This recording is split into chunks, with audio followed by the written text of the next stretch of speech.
নমস্কার, আমি ডক্টর প্রসেনজিৎ ভট্টাচার্য। আমি একজন অ্যাডভান্স ল্যাপারোস্কোপিক সার্জন। বর্তমানে আমি কলকাতার পিয়ারলেস হাসপাতালের সঙ্গে যুক্ত।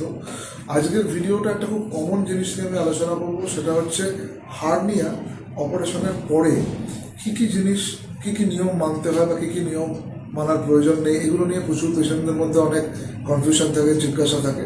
তো সেটা নিয়ে আজকে আমরা একটু ছোটো করে আলোচনা করবো। হার্নিয়া অপারেশনের পরে আপনি নর্মাল লাইফস্টাইল লিড করতে পারেন, মানে অপারেশনের আগে যেরকম ছিলেন সেরকমই থাকতে পারেন। অপারেশনের জন্য সাধারণত কোনো রেস্ট্রিকশন থাকে না। সাধারণত আমরা যেটা বারণ করি সেটা হচ্ছে যে স্ট্রেনিং করা বা চাপ দিয়ে মলমূত্র ত্যাগ করা বা খুব কাশি, এগুলোকে অ্যাভয়েড করতে বলি, যাতে এগুলোর ফলে হার্নিয়া ঘুরে আসার চান্স বেড়ে যায়। কাজে যদি কনস্টিপেশন বা কোষ্ঠকাঠিন্য হয় তাহলে মল নরম করার সিরাপ বা ওষুধ এগুলো খান। যদি ইউরিনের বা পেচ্ছাপের কোনো সমস্যা থাকে তাহলে অবশ্যই ইউরোলজিস্ট ডাক্তারবাবুর সঙ্গে যোগাযোগ করুন। যদি কাশি বা শ্বাসকষ্টের সমস্যা থাকে তাহলে মেডিসিন বা ফুসফুসের ডাক্তারবাবুর সঙ্গে যোগাযোগ করুন, করে তার প্রপার চিকিৎসা করিয়ে নিন। অপারেশনের পরে সাইকেল চালানো বা সিঁড়ি ভাঙা, এই জিনিসগুলোতে সাধারণত কোনো অসুবিধা হয় না।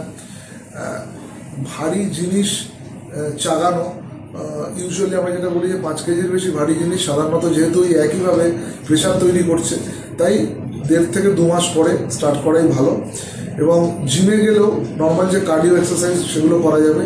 ওয়েট ট্রেনিং বা ধরুন ডেড লিফট, এই জিনিসগুলো সাধারণত আমরা 6 থেকে 8 সপ্তাহ পরে, মানে 1.5 থেকে 2 মাস পরে অপারেশনে এগুলো করতে বলি।